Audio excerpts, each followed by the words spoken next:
Hello everyone. इस video में हम क्लास 10th का इंग्लिश का ब्लूप्रिंट देखेंगे 2025 का कि बोर्ड का एग्ज़ाम जो है वो किस पैटर्न से आएगा।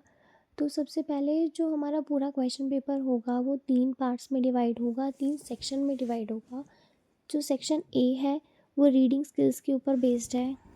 तो इसमें 2 क्वेश्चंस आएंगे, 2 पैसेज आएंगे। जो फर्स्ट पैसेज होगा वो एक 400 टू 450 वर्ड्स का होगा और 10 मार्क्स का होगा। उसके बाद सेकंड क्वेश्चन होगा case based factual passage with visual input, statistical data, chart etcetera, जिसमें कुछ डायग्राम्स या फिगर्स या स्टैटिस्टिकल डाटा और चार्ट वगैरह आपको गिवन होंगे और 200 टू 250 वर्ड्स का वो पैसेज होगा और वो 10 मार्क्स कैरी करेगा। तो टोटल लेंथ ऑफ 2 पैसेजेस जो होगी वो 600 टू 700 वर्ड्स होगी, जिसमें जो क्वेश्चंस हैं वो MCQ type, objective type and short answer questions होंगे, जो कि 30 टू 40 वर्ड्स में आपको आंसर करने होंगे। Will be asked to assess comprehension, interpretation, analysis, inference, evaluation and vocabulary. तो वो उसमें आपका चेक किया जाएगा कि आप किस तरीके से पैसेज को रीड करते हैं, किस तरीके से आंसर करते हैं, आपकी वोकैबुलरी क्या है। उसके बाद जो नेक्स्ट सेक्शन होगा, सेक्शन बी, वो चेक करेगा राइटिंग स्किल्स एंड ग्रामर को। ये हमारे पास फर्स्ट सेक्शन जो है वो ग्रामर रहेगा और सेकंड सेक्शन जो है इसी का सेक्शन बी का वो राइटिंग स्किल्स रहेगा। तो फर्स्ट में जो आपसे पूछा जाएगा ग्रामर में 10 मार्क्स में, उसमें आपके पास क्वेश्चंस आएंगे डिटर्मिनर्स पे, tenses, modals, subject verb, concord, reported speech, जिसमें कि फर्दर सब टॉपिक्स है command and request, statements and questions. उसके बाद जो नेक्स्ट टॉपिक है इसी में ग्रामर में, वो हमारे पास बेस्ड है course at secondary level seek to cement high professional grasp of grammatical items and level of accuracy. Accurate use of spelling, punctuation, and grammar in context will be assessed through gap filling, editing, transformation exercises. 10 out of 12 questions will have to be attempted. जो कि आपकी spellings और grammar को check करेंगे, तो उसके लिए जो क्वेश्चंस है वो गैप फिलिंग, एडिटिंग और ट्रांसफॉर्मेशन एक्सरसाइज के ऊपर बेस्ड होंगे। नेक्स्ट जो क्वेश्चन आएगा वो राइटिंग स्किल्स के ऊपर होगा, जो पूरा 10 मार्क्स का होगा। हमारा जो सेक्शन बी है वो 20 मार्क्स का है, जिसमें 10 मार्क्स के ग्रामर है और 10 मार्क्स जो है वो राइटिंग सेक्शन के हैं। तो राइटिंग स्किल्स में 2 क्वेश्चन आएंगे 5 मार्क्स के। जो फोर्थ क्वेश्चन होगा वो हमारे पास एक फॉर्मल लेटर होगा। Writing a formal letter based on a given situation in about 100 to 120 words, 1 out of 2 questions is to be answered। तो हमारे पास चॉइस होगी, 2 क्वेश्चंस होंगे फॉर्मल लेटर के ही, उसमें से हमें एक क्वेश्चन जो है करना होगा। तो 5 मार्क्स का फॉर्मल लेटर आएगा और 5 मार्क्स का हमारे पास क्वेश्चन नंबर 5 एक पैराग्राफ होगा। Writing analytical paragraph in 100 to 120 words on a given map और चार्ट और ग्राफ और क्यू, उस 1 out of 2 question is to be answer. तो इसमें हमें कुछ क्लूज गिवन होंगे या फिर मैप या चार्ट गिवन होगा, उसको देखते हुए हमें जो पैराग्राफ है वो लिखना है। वो आपको 1 से 1.5 पेज में लिखना होगा, 100 टू 120 वर्ड्स में लिखना है। ये हमारे पास 5 मार्क्स में आएगा। इसके बाद जो है सेक्शन सी आएगा।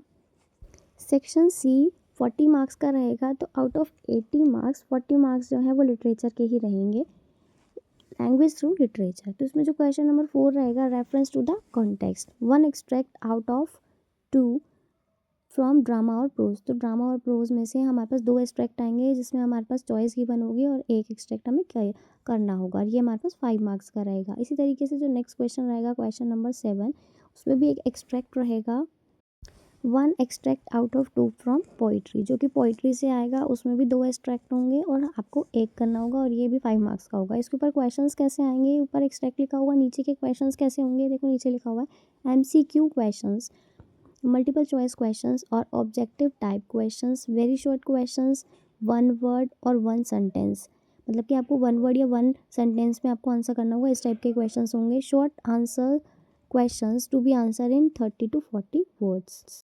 तो जो शॉर्ट क्वेश्चंस आएंगे उसमें हमें 30 टू 40 वर्ड्स लिखने हैं, मतलब कि आपको 3-4 लाइन्स में उसको लिखना है। Will be asked to assess, तो क्या असेस करना चाहते हैं, inference, analysis, interpretation, evaluation and vocabulary. उसके बाद 5th क्वेश्चन रहेगा short and very long questions. तो इसमें शॉर्ट क्वेश्चंस और वेरी लॉन्ग क्वेश्चंस जो है वो मिक्स रहेंगे। ये हमारे पास टोटल 30 मार्क्स का रहेगा, जो कि आगे फर्दर डिवाइड हो रखा है। 4 out of 5 short answer type questions to be answered, मतलब कि 5 क्वेश्चंस आएंगे, उसमें से आपको 4 करने होंगे इन अबाउट 40 टू 50 वर्ड्स, मतलब आपको 4 to 5 लाइन्स एटलीस्ट लिखनी है उसमें, from the book first flight, जो कि फर्स्ट फ्लाइट बुक में से आएंगे। ये हमारे पास रहेंगे 4 × 3, मतलब 3 मार्क्स का एक क्वेश्चन रहेगा, टोटल 12 मार्क्स के होंगे। उसके बाद है question number 9, 2 out of 3 short answer type questions is to be answered, मतलब 3 क्वेश्चंस आएंगे और आपको 2 अटेम्प्ट करने होंगे 40 टू 50 वर्ड्स में ही।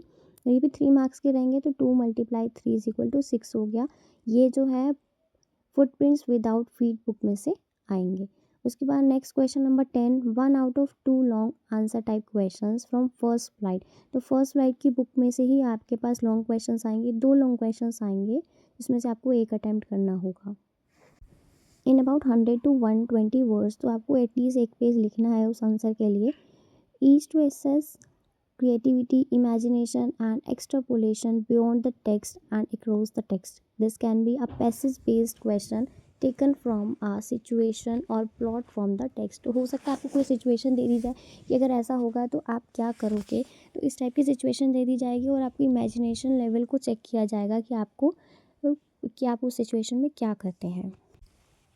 तो जो लॉन्ग क्वेश्चन रहेगा वो 6 मार्क्स का रहेगा। इसके बाद जो क्वेश्चन नंबर 11 आएगा, 1 out of 2 long questions, 2 long questions आएंगे फुटप्रिंट्स विदाउट फीट, उसमें से आपको एक अटेम्प्ट करना होगा। ये भी हमारे पास 6 मार्क्स का रहेगा। ऑन थीम और plot involving interpretation, extrapolation, beyond the text and influence और character sketch to be answered in about 100 to 120 words.